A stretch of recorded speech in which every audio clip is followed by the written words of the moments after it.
Vande Guru Paramparam Dayakaram Dayakaram Dantam Dharma Pravartakam Pranamami Dayanandam Madacharya Varam Om Sahana Bhavatu Sahanau Bhunaktu Saha Viryam Karavavahai Tejasvinavadhitamastu ma vidvishavahai Om Shanti Shanti Shanti. One announcement before we begin. Today there is a group of about 25 people coming from South America. They are going around here and there, and they will be here for a special satsang.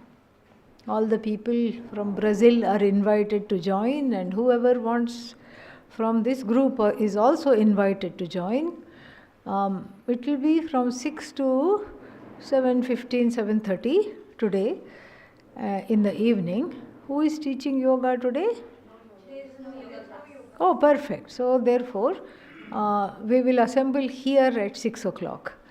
6 o'clock, special satsang, and they are coming with their teachers, and they'll also translation in Spanish. You can translate, you said, right? Yeah? You're looking doubtful now. After offering. Yes, no? You can try. Okay. So, people from Brazil also know Spanish or only Portuguese? Spanish? Anybody knows? Yeah? Okay.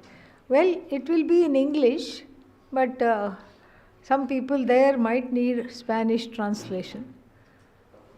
So, I will be talking very, very slowly. And then tonight, bhajan night at the Adhishthana. And so, preparations? Yes? Okay. But the names you all can give, whoever. Yeah, names, and whoever is doing, don't just, chant half a bhajan and keep quiet. You have to, if you're leading it, you have to be responsible for 10 minutes of leading that, okay? And then hand it to other person. All right? Okay. Any Portuguese songs also? Very, very welcome. You can all come and sing. How many of you can sing? Yeah, one? Can you offer? Opera, yes, of course. Most welcome. That will be fun. Yeah, Pujya Swamiji sitting there will love it.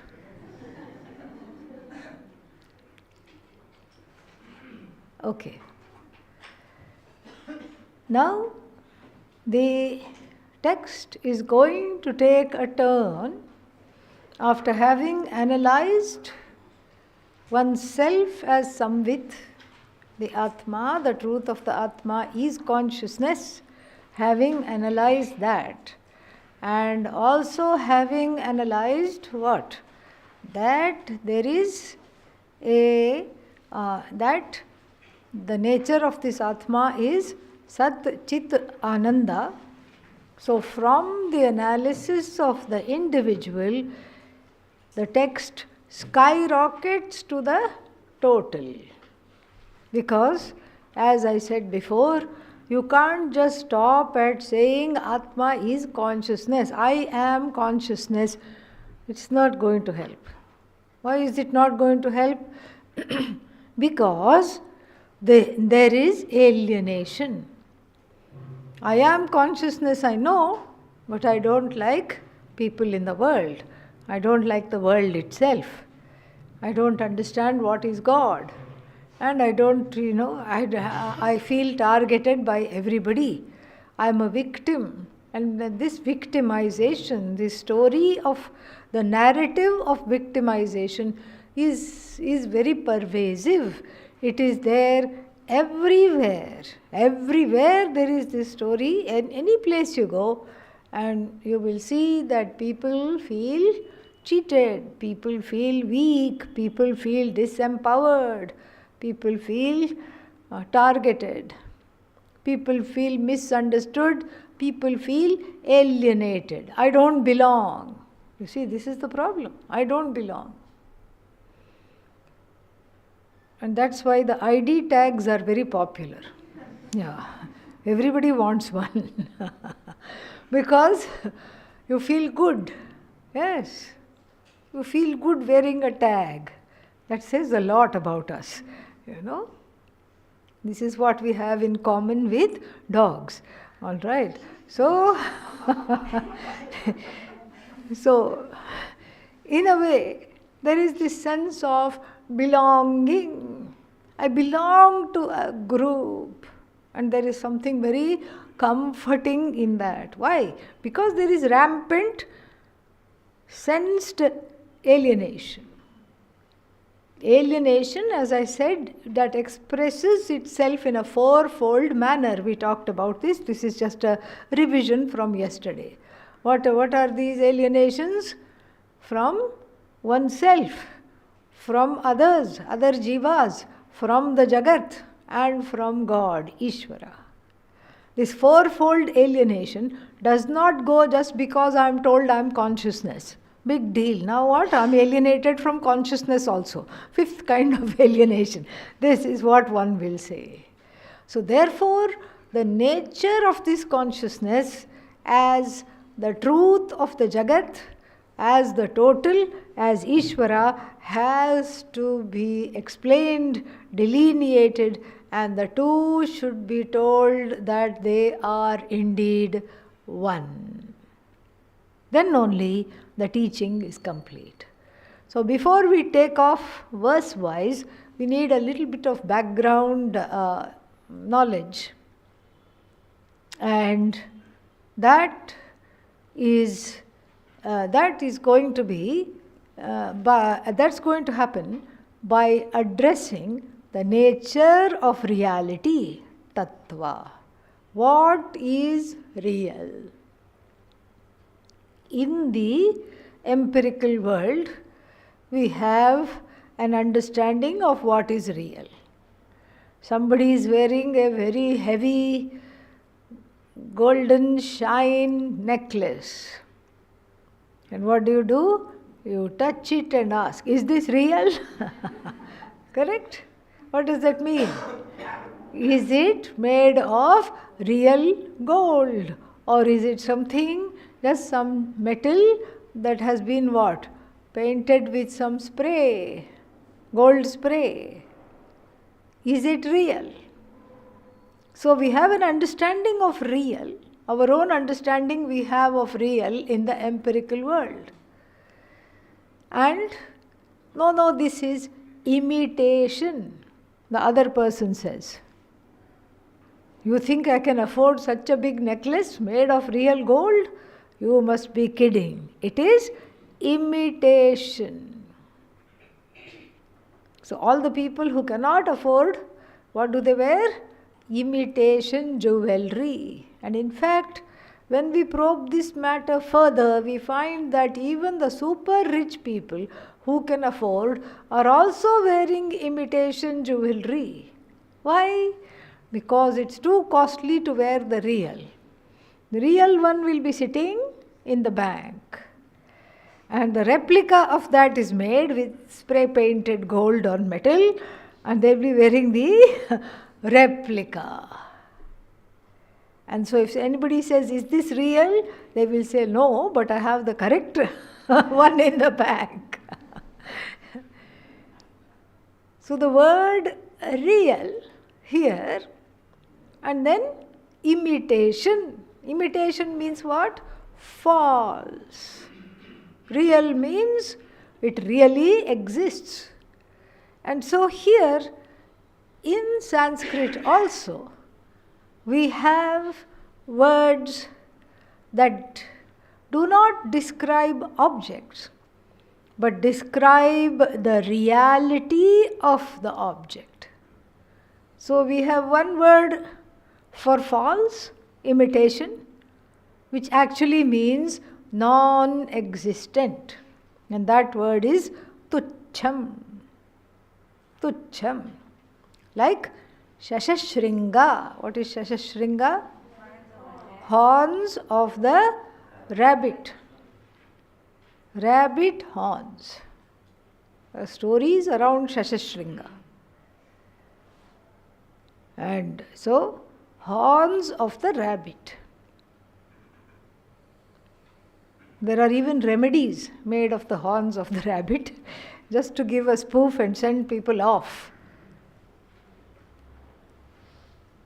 One princess was very sick, and the king was extremely possessive of his daughter. Wouldn't even let her out of the palace, out of the rooms of the palace. No wonder she was sick. No sunlight, no fresh air, nothing. And then what happened? Whoever town crier goes in the village, in all the villages, whoever can cure the princess will get a big reward. And then the other side should also be told. Whoever comes and tries and is unsuccessful, decapitation, off with your head. Therefore, nobody came forward because nobody knew what the princess was ailing from. And so, therefore, what happened? They all gave up except one young man who was secretly in love with the princess. He said, I will try. Oh, you are very brave. Don't you see that if you can't cure her, you will be killed? We'll see that when it happens. Don't worry. Now I'm going to try. So he was the guest of the palace. They gave him good food, good wine, good bed, nice entertainment, music, dance, whatever he wanted was there. And then what? He said, the very day he went, he said that I will need a few things to make a very rare potion. What is that? Some kashaya to drink to cure the princess, one potion, magic potion I'm going to make. I need something. I need some rare ingredients you will get only from the forest. Yes, whatever. The king sends the whole army at his disposal. You just tell them what you need. He says, I just need one horn of one rabbit. Anywhere. Horn of a rabbit? Yeah, the street rabbits in the palace and all won't have horns, but there is a horned rabbit in the forest. Oh, is that so? Yes, go quickly. It's a very elusive animal. And so they went, they searched here, they searched here, they asked for reinforcement. Some more people were sent up, down, north, south, east, west, everywhere. And meanwhile, he was giving the princess a lot of fresh air and sunlight and romancing her happily. And then what? Declared her cured even without the potion. So, horns of the rabbit, totally non-existent. Or as the Naiyayikas would like to call, Vaisheshika Naiyayikas, what will they say? Atyanta abhavaha. Totally non-existent. And what is the word for that? Tucham. Then we have a word for real. Real means what? That which exists unchangingly whenever you look at it. Yesterday you look at it, it's the same. Today you look at it, it's the same. Tomorrow you look at it, it will be the same. And that which does not lean on something else in order to be to exist, in order to be, in order to exist. So, what comes under this? This body? How it was yesterday? How it is today? All perky. How will it be tomorrow? God only knows. Don't know how the body will be today, tomorrow. Nothing. Changing.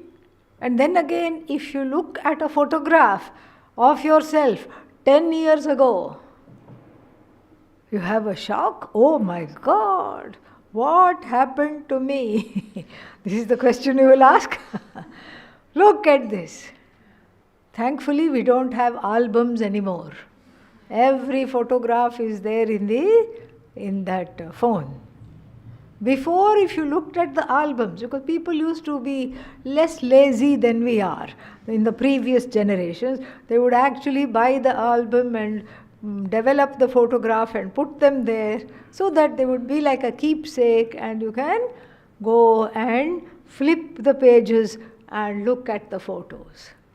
In a way, nowadays nobody knows what an album is. In a way, that's good, because albums would be very depressing. Yes, because you see, oh, how lively I looked, how wonderful I looked, look at me now. So many lines, so many stresses, so many cares, so many worries. So the body doesn't, in this scheme of things, the body is not real. The word for real in Sanskritam is Satyam or Sat. The body cannot be real. Why? It keeps changing. What to talk of the mind? At least the body changes perhaps every 5, every 10 years. The mind changes every 5 seconds. Every 10 seconds it is not the same. Now angry, now hurt, now sad, now restless, now reactive, now happy. Oh, that also is gone. This is how the mind is. This is how the body is. So the body, the mind, the senses, and frankly, every single object in this entire universe does not qualify to be called Sat. Why? It's always changing. Can we then say that the body is non-existent? No. Why? Because the person is putting on weight. So you cannot say that it is non-existent. Correct? You cannot say the mind is non-existent even though it feels like that, even though you say many times in the sentence, oh my God, what's wrong with me? It looks like I have lost my mind. People talk like this.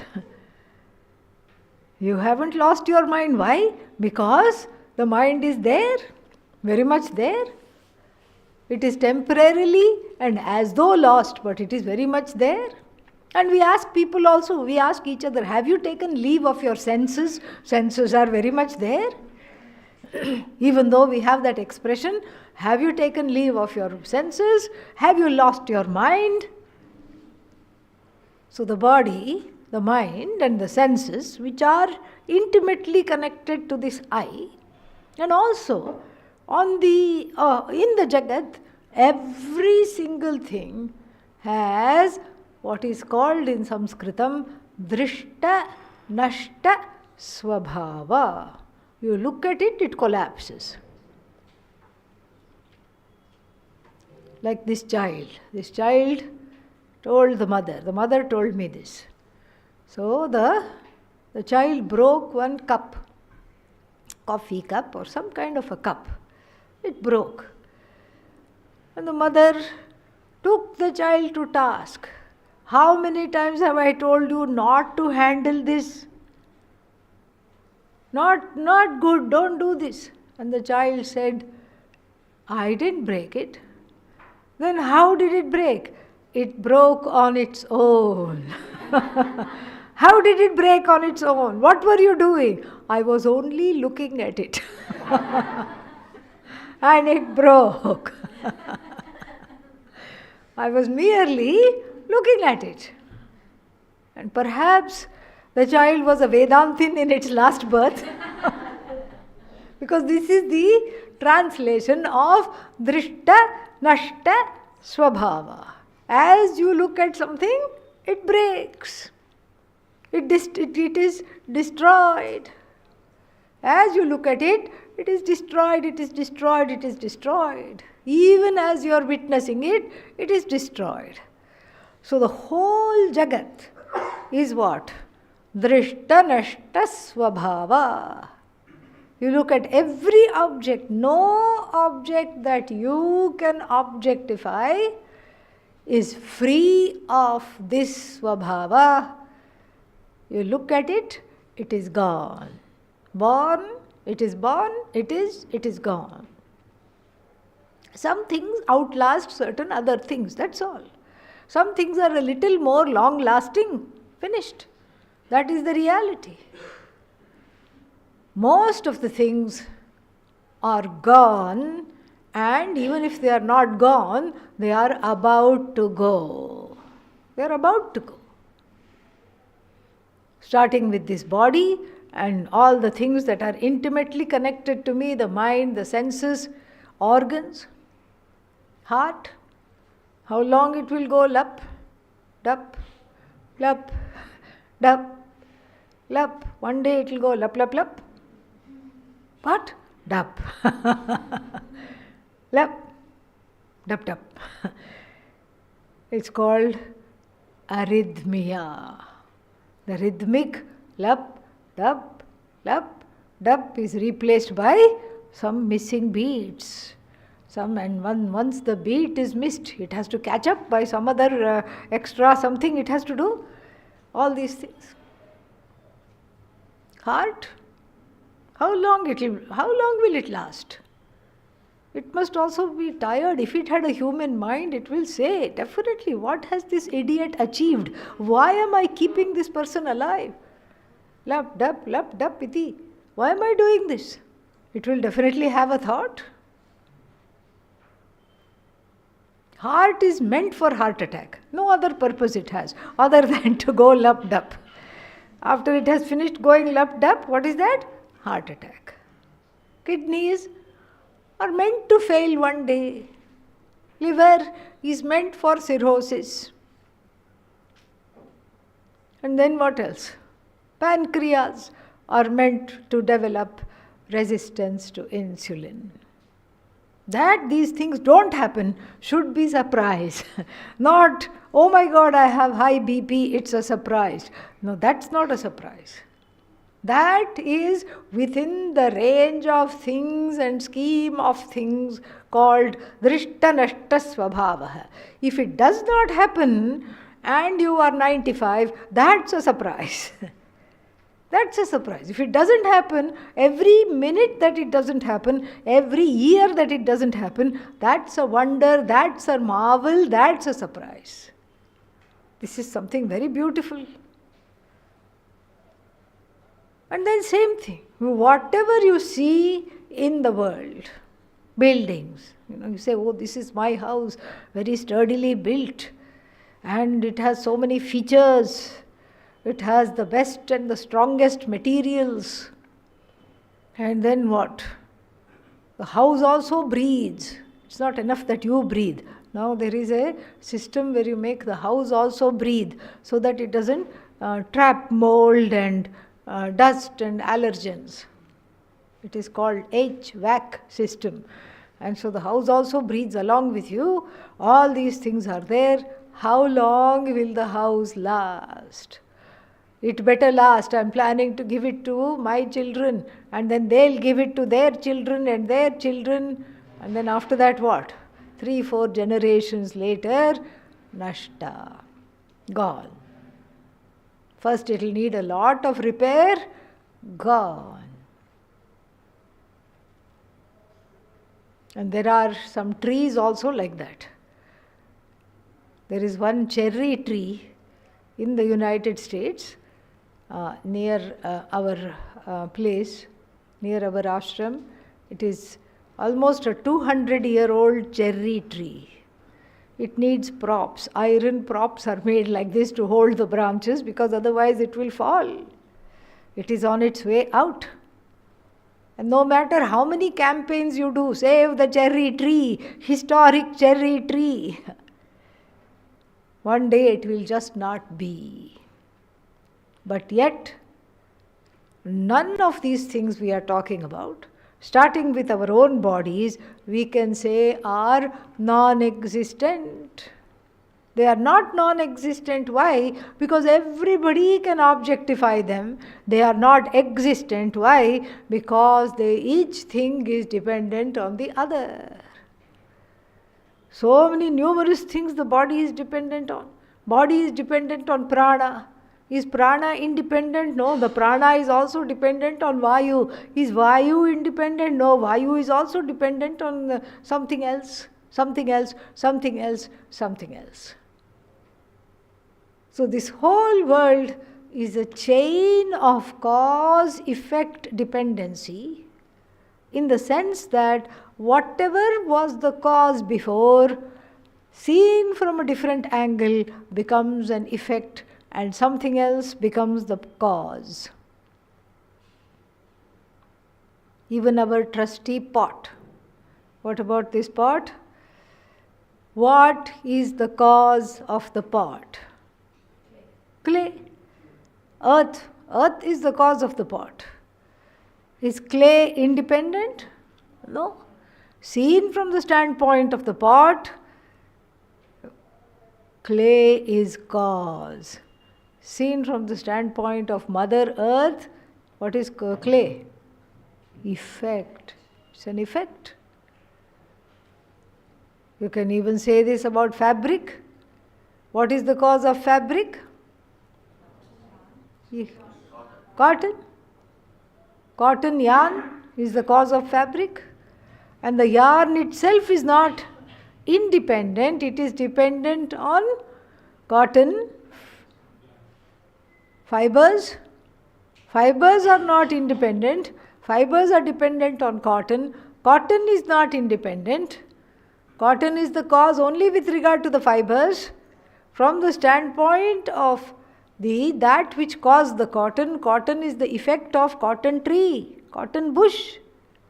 Cotton bush is the effect of cotton seed. Cotton seed is the effect of another cotton bush. Like this, we can just keep on going and going and going and going. And so therefore, we cannot have anything in the world be a self-standing reality. That which doesn't lean on anything, that which doesn't depend on anything, is what? Samvit alone. That samvit, eka samvit we saw, does not change, is the invariable presence in everything that is changing, alone can be described by the word Sat or Satyam. Then the non-existent we don't have to worry about. A non-existent horn of the rabbit cannot harm me, correct? A non-existent something cannot give me grief. Non-existent we don't have to worry about. But the body, etc., and this whole world of names and forms is not non-existent. Why? Because I see it, you see it. Yet we can't call it existent because it is changing, it is dependent, it is not self-standing. It is changing all the time. Changing all the time means what? It is negatable. That clay is cause, is negated by what? By the earth. Earth is cause. That the earth is cause is negated by again Samvit, Brahman. All this we'll see. So therefore, that which is eminently negatable, yet objectifiable through the inference, through the five pratyaksha, Pratyaksha pramana means the direct ways of objectifying sight, sound, smell, etc. In common parlance, we don't have a word for this. We really don't have a word. That's why we take it to be real. Every object, we take it to be real. Because we want to get to the source. There's one children's story where there is a orphaned, some kind of a bird. And it is searching for its mummy. And it is searching for its daddy. So it goes and asks all the animals. First it goes and asks the pig, "Are you my mommy? Are you my daddy?" What does the pig say? "No, I am not your mother, I am not your father." Then it goes and asks the cow in the field, "Are you my mommy? Are you my daddy?" "No," says the cow. Then it goes and asks the deer wandering around, "Are you my mommy? Are you my daddy?" "No." Then it asks another bird, "Are you my mommy? Are you my daddy?" "No." So like this, the jiva is looking for the source. The jiva is looking for the source. And because this drishtanashta swabhava that I see in my own body and in all the objects is the cause of sorrow. Sorrow is the cause of samsara, and so therefore this drishtanashta swabhava is the one that has to be properly understood as that. Yet the jiva goes from one thing to another. Maybe you are real. Replace the word mommy with real. Are you real? Maybe you are real. Maybe this job is the real thing. Maybe the third marriage is the real thing. What happened to the first two? Shh, don't talk about that. Let's talk about the third one. That has promised. Maybe it is the real thing. Maybe this child is the real thing. He or she will fulfill all the expectations and beyond. Maybe this object that I have just purchased is the real thing. And maybe this house is the real thing. Maybe this degree that I have got is the real thing. Maybe these accomplishments are the real thing. Ultimately, what is the real thing? Coca-Cola. This is their advertisement. That is the advertisement.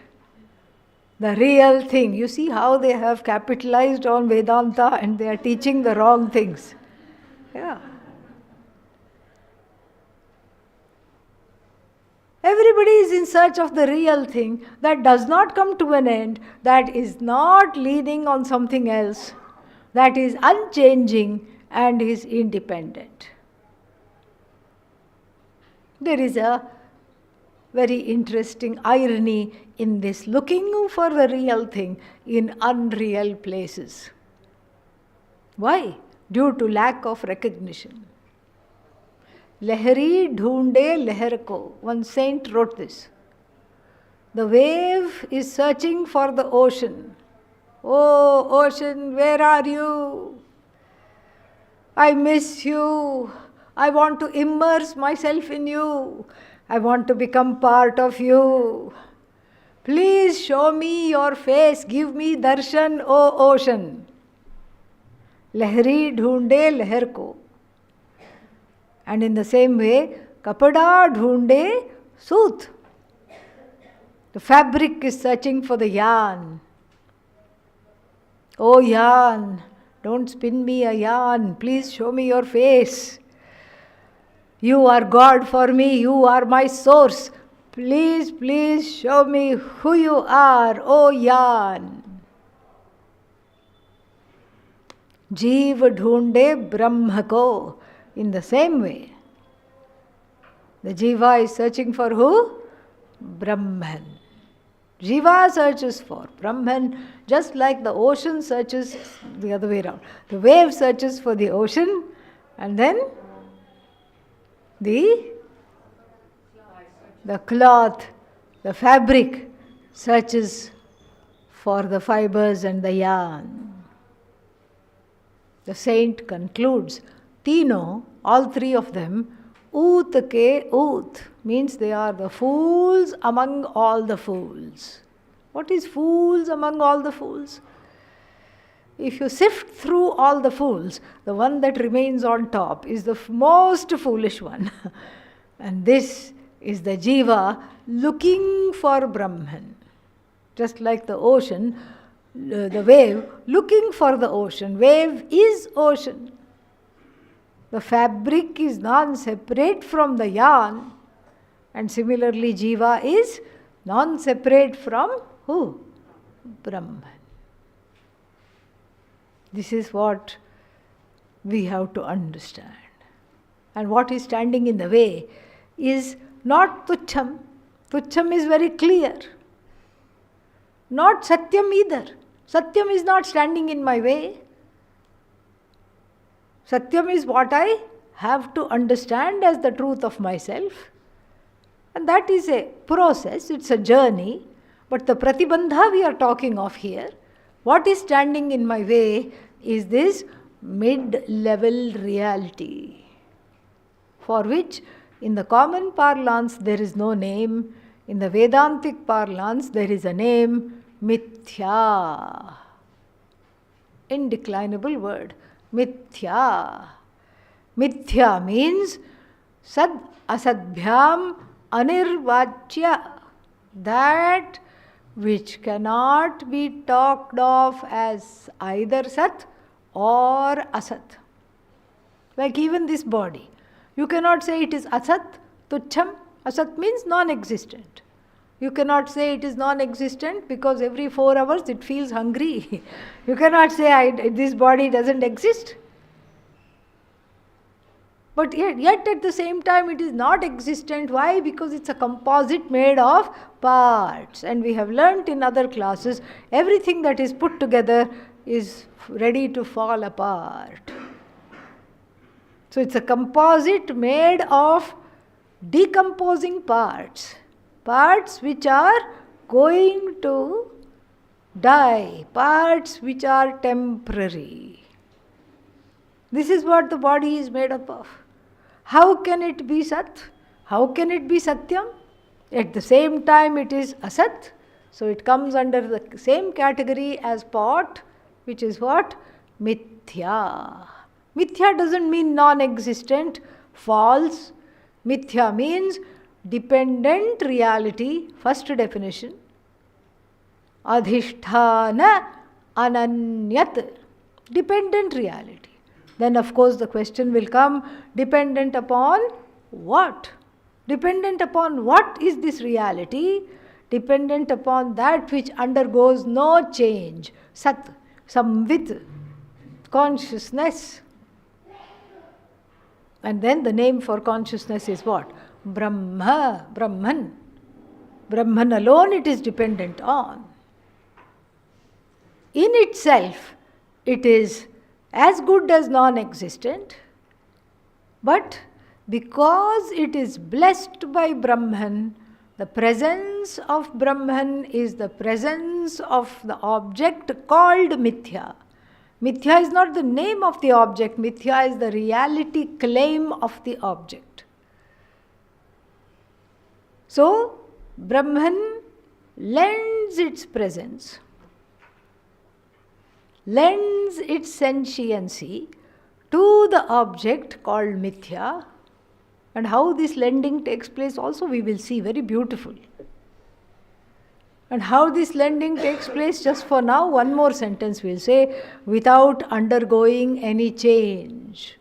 Otherwise you will say limitless Brahman has given rise to the limitless Jagat and is now non-existent. No. So everything called Mithya, everything that is referred to by the word Mithya, what is it?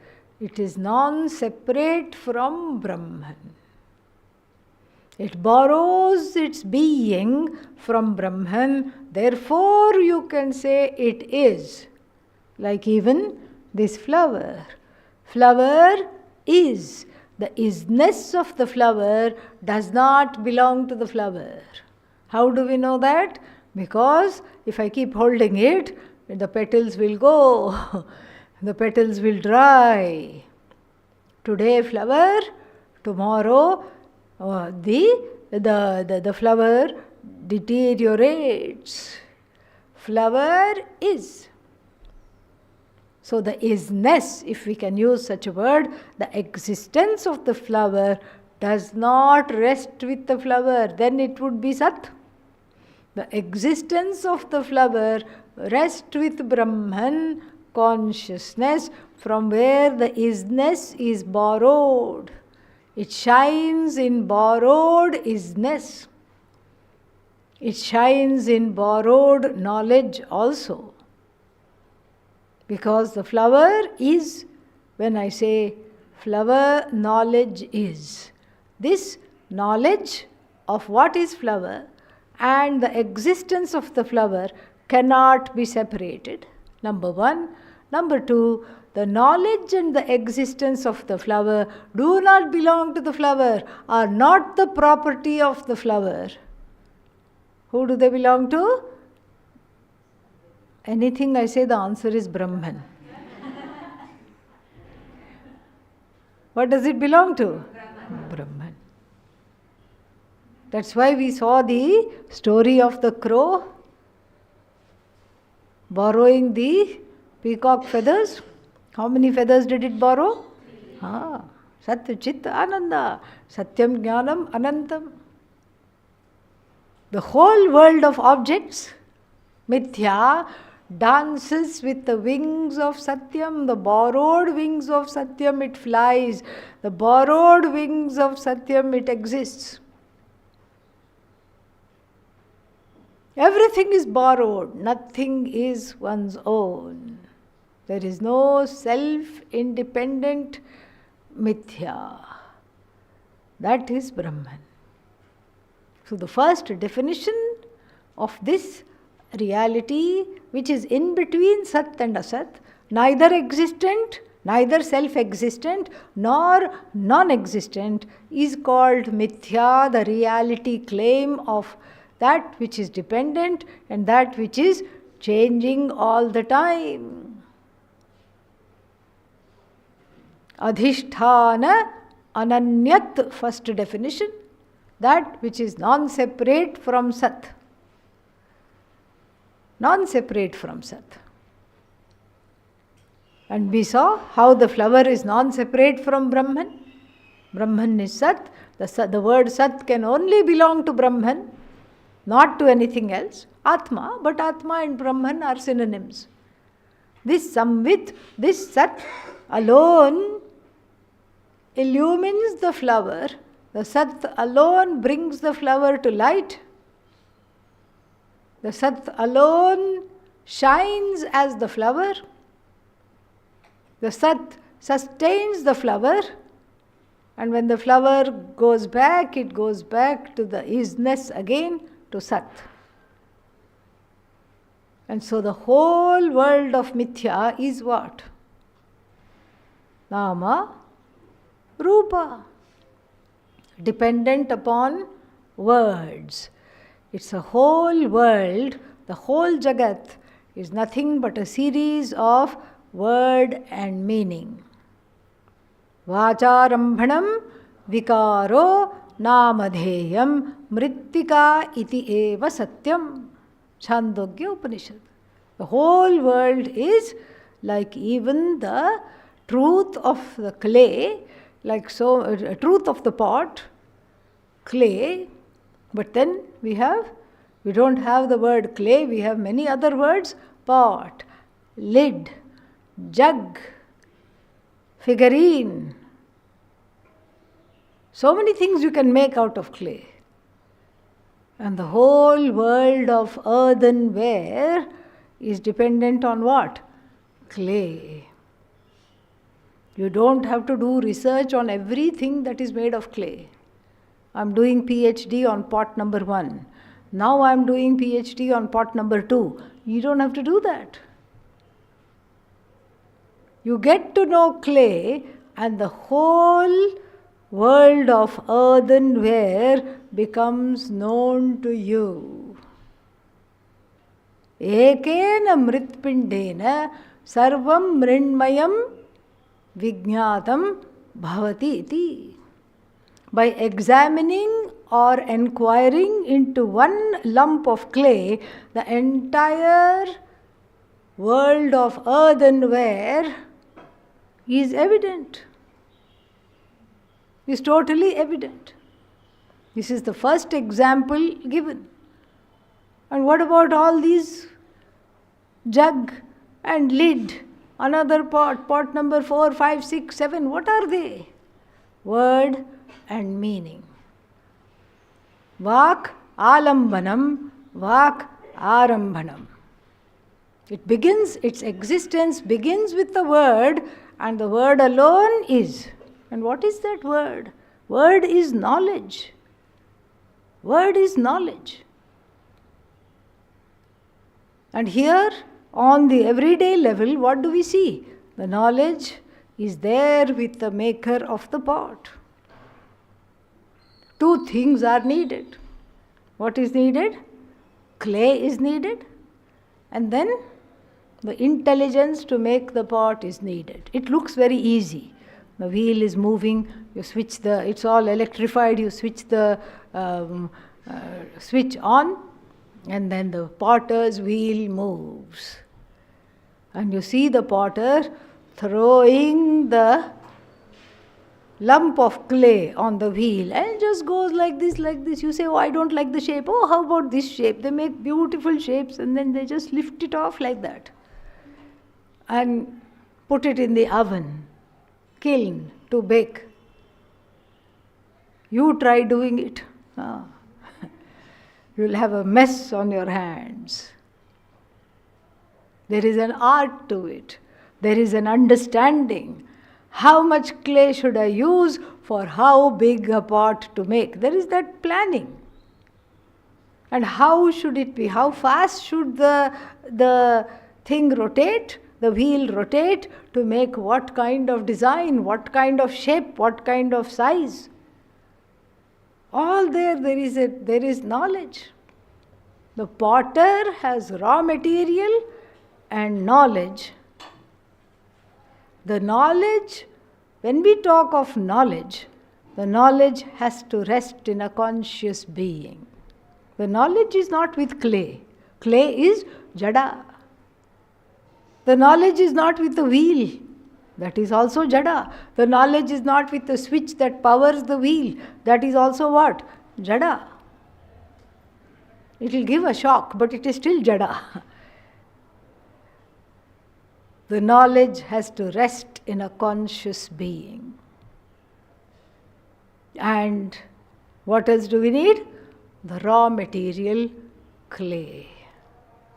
So we need the raw material, clay, and then we need the knowledge that rests with the maker here, and together the raw material and the intelligence brings forth this world of earthenware. At least when we talk of clay as an example, there is a certain change it undergoes. It becomes brittle by being in the kiln, a particular kind of high heat oven. That's why the next example is given. Gold and ornaments. Million ornaments, one gold. Who is told? Shvetaketu is told. Shvetaketu goes to Gurukula at the age of 12, comes back at the age of 24, and the parents see him, stabdaha, holding himself like this. Nobody like me. Stiff. Anujanamani chants one sentence. Om Jatavedhase Sunavamasom Mamarati. Looks around. Who is appreciating? Yeah. I'm chanting so well, nobody is looking at me. How is this possible? Who is appreciating me? Let me see. Nobody else can chant this sukta like me. The parents are troubled after seeing him. Such a young fellow, so much pride, all for nothing. Hey Shvetu, that was his nickname? Yes. Did you ask for that knowledge? Knowing which everything is as good as known. What does he say? He says, I had a perfect GPA. I had a wonderful record. I was the best student ever. Nobody was better than me. But then what happened? My teachers must not have known. If they had known, they would have taught. Then the father said, that was not the question. Whether your teachers knew or not, I'm not concerned. What is the question? Did you ask? Then he says, really, is there such a knowledge that by knowing one thing, you can know everything? And that is in the context that this example of pot and clay and gold and ornaments are given. And here in gold and ornaments, in fact, the ornament undergoes no change. The weight of the ornament belongs to who? Gold. The shine of the ornament borrowed from gold. In fact, the whole ornament is nothing but gold. Gold transcends the ornament. Clay transcends the earthenware. Vacharambhanam vikaro namadheyam. Therefore, what is the pot? What is the ornament? What is the bangle, the chain, the earrings? What are they? Vikaraha. And as though modification. And as though modification of the substance from which they have come, by which they have being sustained, and unto which they go back. You inherit the gold chain from grandmother. You don't like the design. You go to the jeweler. And the jeweler puts it in the small weighing scale. Jeweler is a jnani. Jeweler is very knowledgeable. What is he doing? Weighing only gold. Not interested in the design. Not interested in the sentimental value. Not interested in anything that is added, like a little bit of copper, silver, whatever is added. They are called alloys. No alloys the person is interested in. The goldsmith is interested only in gold. Because the goldsmith knows that everything has come from gold. All the ornaments have come from gold. In fact, there is no such thing as ornament. All that is there is gold only.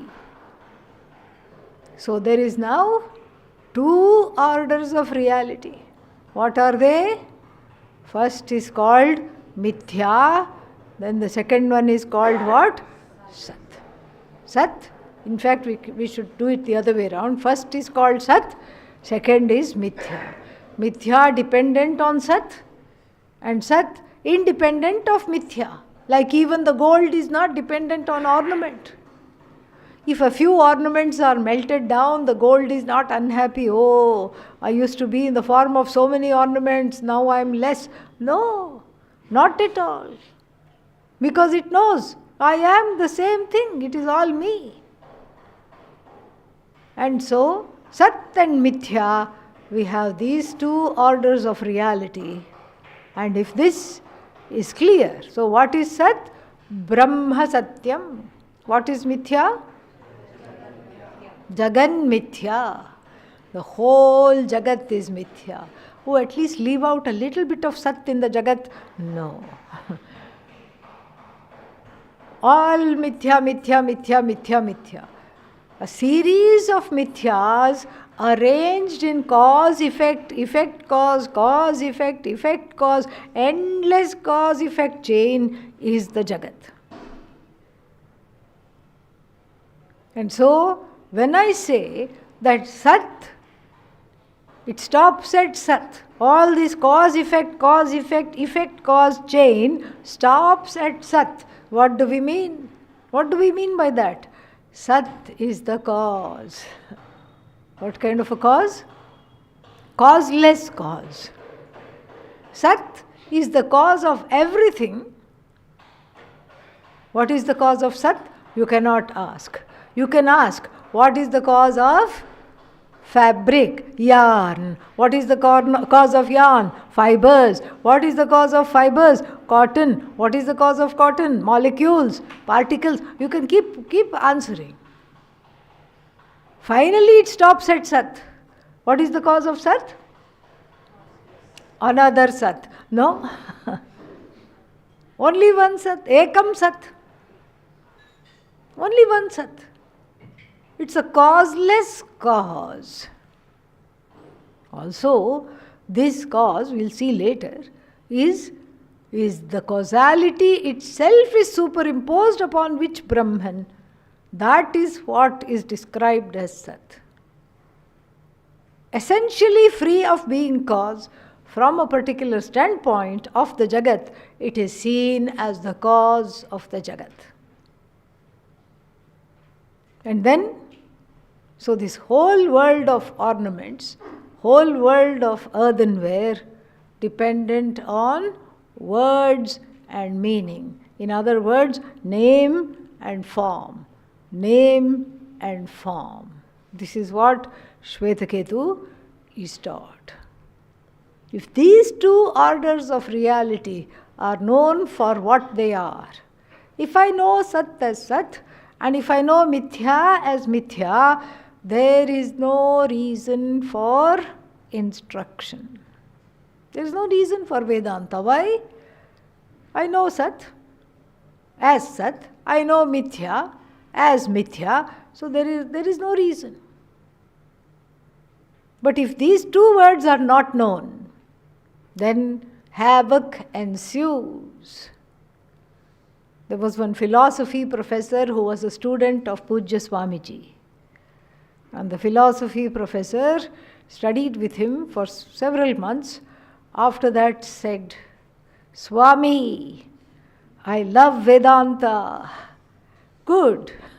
Very good, you love Vedanta. I have a question. Swamiji was very happy.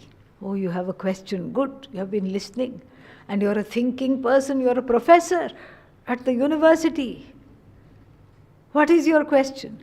I understand everything about Vedanta. Only a couple of things I don't understand. What are they? I don't know what is Sat. I don't know what is Mithya. What did Pujya Swamiji say? I think I need a little break, water break. Let me drink some water first.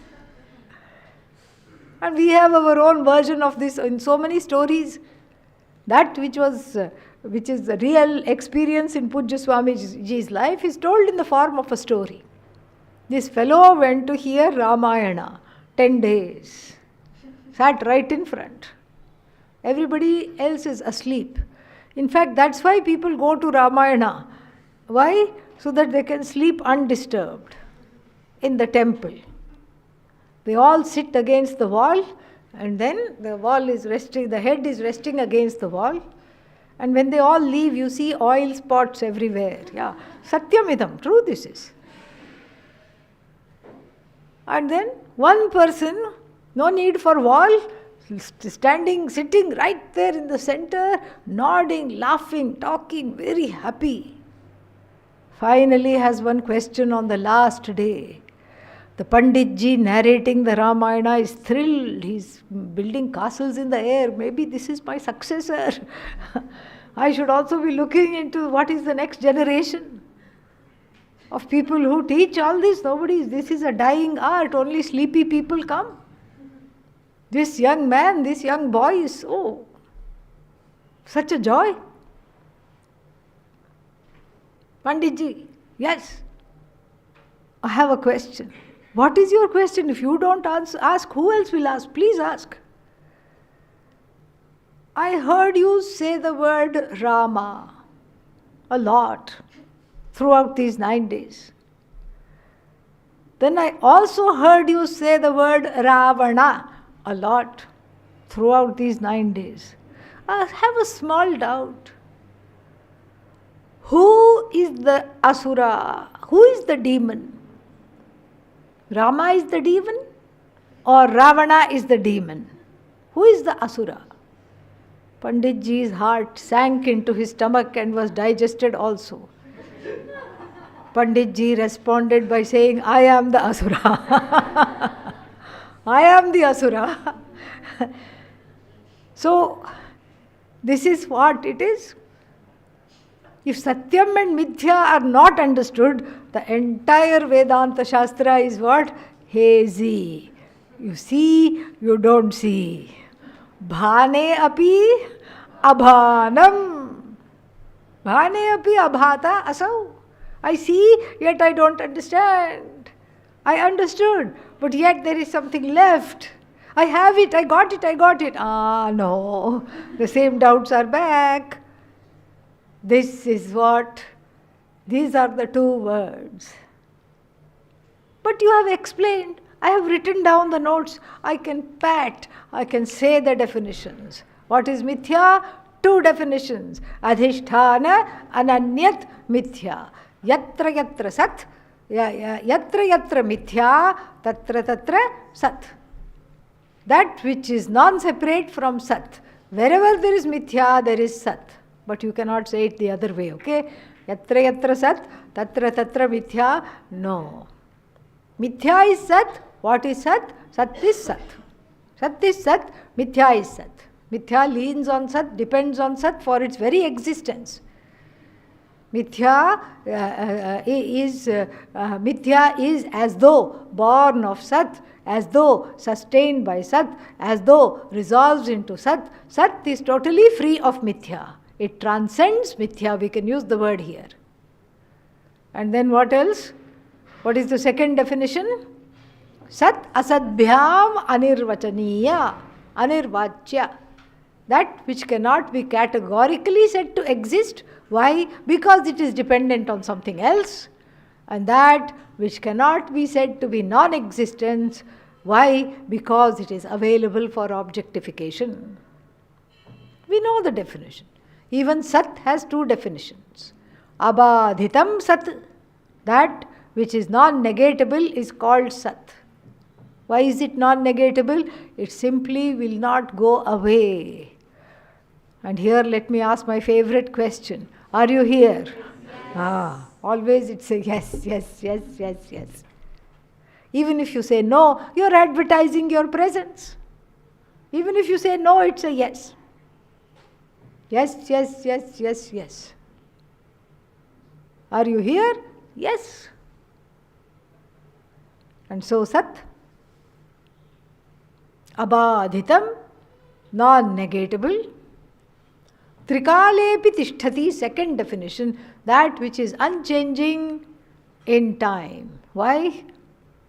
Time also is as though born of sat. Sat is not unfolding itself in time. Sat has nothing to do with time. Sat does not exist in time. Sat is timeless existence on the canvas of which time comes, space comes. Time and space are together. They are a matrix. I know these definitions. I know Satyam. I know Mithya. Then what shall we say? That's it. Enough. Nothing more to talk about. But there is a lot to talk about because Satyam and Mithya are confused. They are not confused. I am confused about what is Satyam and what is Mithya because of a third order of reality. What is that called? Pratibhasikam, subjective reality. My own personal reality. Pratibhasika satta means my own personal reality, which makes me try to convert mithya into sat all the time. Seeing sat in place of mithya all the time, wishing for the finite to be infinite all the time, pursuing the finite, thinking it is infinite all the time. And then getting disappointed, beating a retreat when? Repeatedly, getting disappointed when? Repeatedly. Series of disenchantments, series of disappointments, series of alienations. This is the truth of my life. Until this subjective reality is interrogated, it will continue to be the pratibandha, obstacle. We think mithya is the obstacle. We say, oh, there are so many wonderful things in the jagat. That's why I cannot focus on myself. That's why I cannot focus on Brahman. No. Things are there. As we'll see in the 4th chapter of the Panchadashi, which is very beautiful, and there the example is given of a gem. A diamond has fallen on the road from somebody's earring or ring. They don't know, they have just gone. Diamond is on the street. And a big carat diamond also, because otherwise it wouldn't be seen. A nice sized stone, sparkling, and everybody can see it's a diamond, a very precious stone is there. Diamond is fallen on the road. And in fact, 2 people see it at the same time. One fellow on this side, one fellow on that side. Both of them come. As soon as that person goes, the one who dropped the diamond is gone, and both of them rush to the center. Mine, mine, mine, mine, mine. Naturally, one person is faster than the other, grabs the diamond and becomes what? The liker of the diamond. The liker of the diamond, why? Diamond liker. Why is that this person a diamond liker? This person is the liker of the diamond, has the diamond and is making plans for the diamond. Should I make a pendant? Should I make a ring? What should I do with this diamond? The other person also liked the diamond, that's why they also came running. But what is this other person who didn't get the diamond? Disliker of the diamond. I'm sure it's not a diamond. I'm sure it's just a bauble, just a sparkling stone. Nowadays they make it all look so real. Let them go and get it evaluated at the jewelers, then they will know, I am free, I hate that diamond. One is called liker of the diamond. Another one is what? Hater of the diamond. And then there is one sadhu going on the road. I love these ancient Indian examples. There's always a sadhu there. Yeah. 10th man example, there is a sadhu there. This example also, there is a sadhu there. The sadhu is neither the liker of the diamond nor the disliker of the diamond. What will the sadhu do with the diamond? No use. And so 3 reactions to one diamond. Love, hate, neutral. And so this raga dvesha constitutes the third order of the reality. What is the third order of the reality? Pratibhasikam. Pratibhasika, subjective order of the reality. It has nothing to do with the universe. It has nothing to do with the jagat. It has to do with my own impressions of the jagat. from the storehouse of my likes and dislikes, my preferences and prejudices. From that storehouse, I bring it out. This is what it has to do. It does not have to do with anything else. And so, therefore, until this pratibhasika order of reality is interrogated and withdrawn, the pratibhasika order of reality is my subjective projection. My subjective projection, which is overlaid on the objective universe. The universe is non-separate from Brahman. Wherever there is mithya, universe is mithya, no doubt. But the mithya is non-separate from Sat, non-separate from Brahman. Sarvam Brahmamayam, everything is Brahman. Sarvam Khalvidam Brahma, this is Mahavakya. Because if everything is Brahman, are you included or not? Yes? Definitely. Everything is Brahman, I am Brahman, and then this I am not able to see because the Jagat becomes a place of fear. I start to fear objects, situation, people in the Jagat. I myself become a source of fear. My own mind becomes a source of fear. Oh no, some thoughts are coming. What to do? Oh no, my feelings are out of control. I am afraid of my own mind.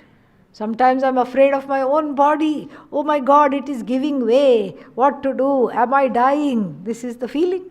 And then I am afraid of different parts of what I consider to be me. I am afraid of the Jagat.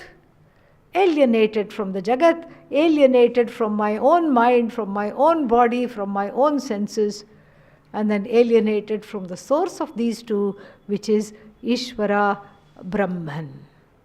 And this is the cost of pratibhasika. Pratibhasika means this is the problem. The problem of subjectivity is the cause of samsara. My refusal to accept what the Jagat is like. And some people say, oh, what do you mean what the Jagat is like? What you see is what is there. Whatever is there, and everybody's reality is different. Some people see this, some people see that, and that's what the Jagat is like. This is a very solipsistic view. We don't accept this. Why? Because of our own experience. If 10 people are watching the sunrise, then that same sunrise they see. They may be having many feelings about the sunrise. We are not talking of how they feel about the sunrise. Feelings will be different. But what is seen is one and the same thing they have seen. They are not seeing 100 different things. If you go for a walk, look at the sunrise, the sun is coming up from behind the mountains. From the mountain peak you see the sun. And if somebody says, no, the sun is rising from the other side, no such thing. Everybody sees the same thing. Therefore, there is an objective reality, but I am divorced from it, very, very far away from it. Why? Because I am mired in pratibhasika. I am mired in the subjective reality.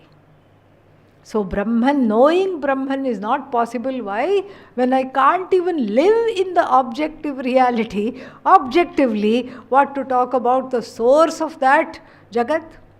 When I can't live in the Jagat objectively, what to talk of knowing myself as the source of the Jagat? So the pratibhasika has to be resolved in the empirical reality. In the what is called the empirical reality, in mithya. What is pratibhasika? Mithya within mithya. My own mithya, subjective reality. First I have to resolve that reality by seeing the Jagat as non-separate from Brahman. Mithya adhishthana ananyat. I have to see that for Jagat for what it is.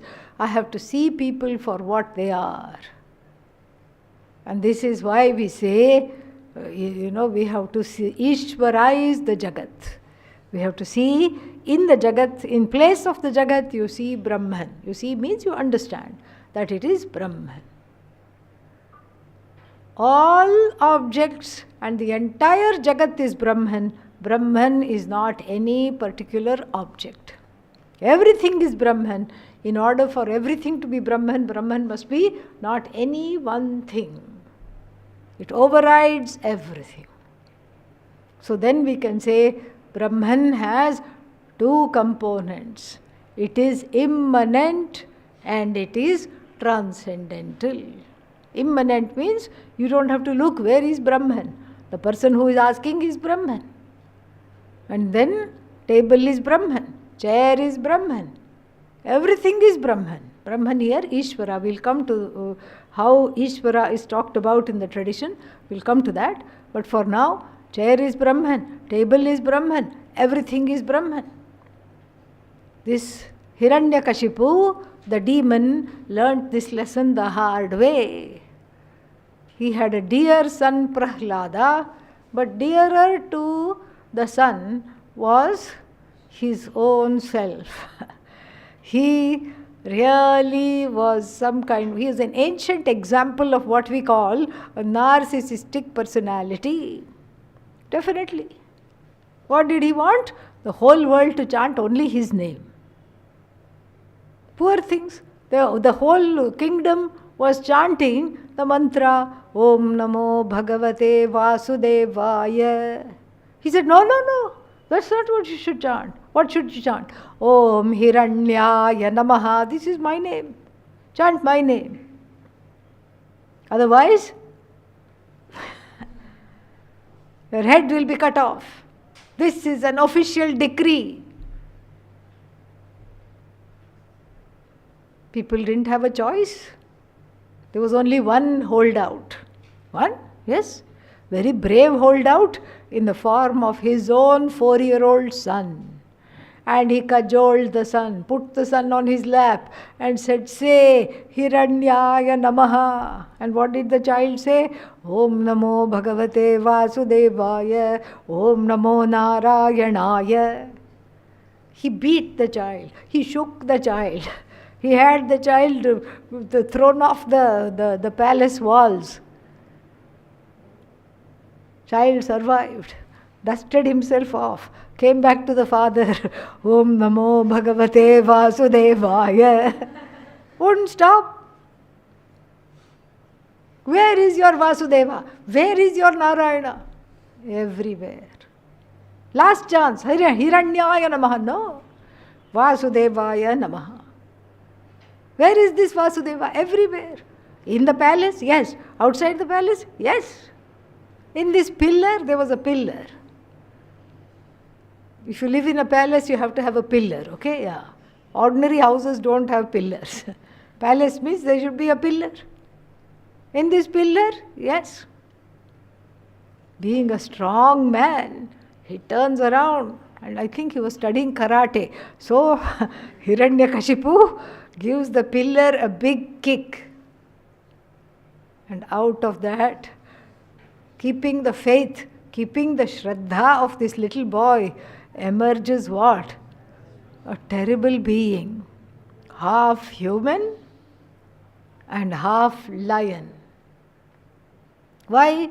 Because this Hiranya, not knowing that he should be studying Vedanta, had wasted his time asking for various boons, trying to make the finite body-mind-sense complex infinite by asking various boons. I should not die at the hands of another human.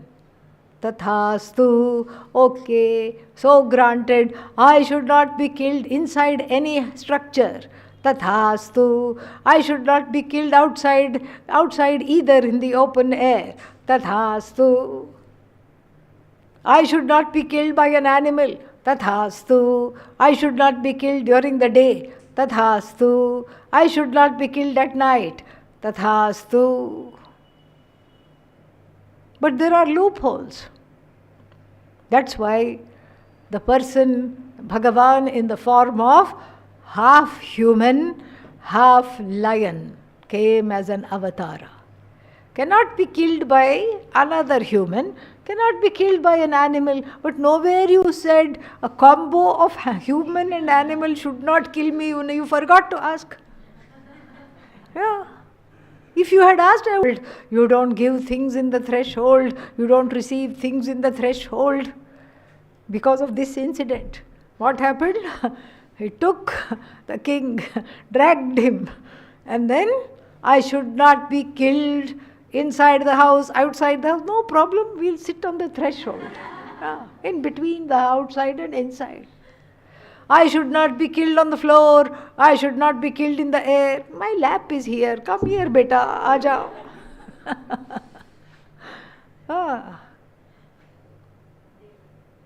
I should not be killed by cutting off the neck. He had made all these things. No, we'll go through the guts, okay, the heart of the matter.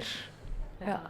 This is the navel is the seat of the ahankara. This Manipura is the seat of the ahankara. This is all figurative. He gored the navel means he destroyed the ahankara. When you destroy the ahankara, you stop being asura. This is the idea. You stop being asura. And so this is called the immanence of Ishvara. Immanent means present everywhere. As though in every form, in every name. As though means without becoming any name, any form, is informing all the forms. Without that Brahman, if this Ishvara were to withdraw itself, there would be no thing as it is. No thing could exist. So the presence of Ishvara, lending its presence, the thing, it becomes a thing. Because of the presence of Satta, Spurti, Anantyam, everything is Satchidananda. The cause is Satchidananda. The result is also what? Satchidananda. But the Satchidanandatvam belongs not to the Jagat and all the objects within it, but to Brahman, Ishvara.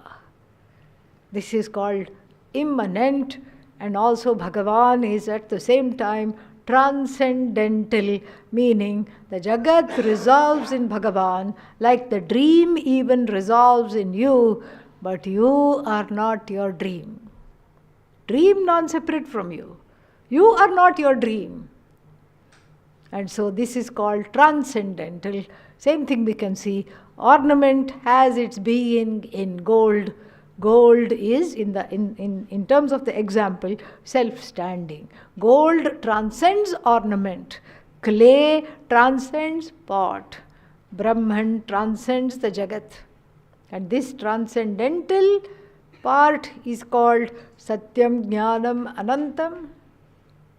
That is what it is. Ishvara, transcendental, and then yet also what?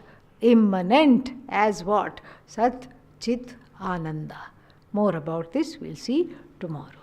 Om Purnamadav Purnamidam Purnat Purnamudachyate Purnasya Purnamadaya Purnamevavashishyate.